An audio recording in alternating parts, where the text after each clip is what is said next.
एका वोटची किंमत काय असते यांना विचारा. हे आहेत AR कृष्णमूर्ती, भारताचे पहिले वन वोट लूजर.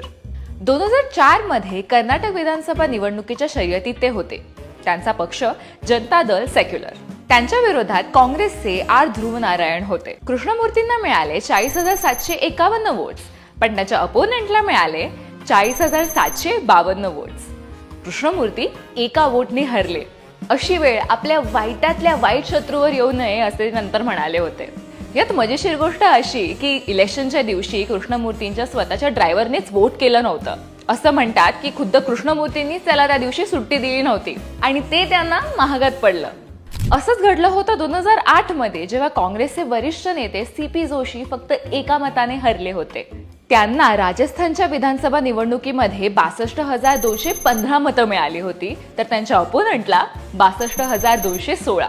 2013 मध्ये असं पुढे आलं की इलेक्शनच्या दिवशी जोशींच्या स्वतःच्या पत्नी आणि मुलीने दोघींनी मतदान केलं नव्हतं. जोशी असं म्हणाले होते की त्या दिवशी त्या दोघी मंदिरात गेल्या होत्या आणि वेळेपूर्वी परतता न आल्यामुळे त्यांच्याकडनं मतदान झालं नाही. एका वोटने काय होतंय असा प्रश्न जर कुणी तुम्हाला विचारला तर त्यांना हा व्हिडिओ नक्की दाखवा.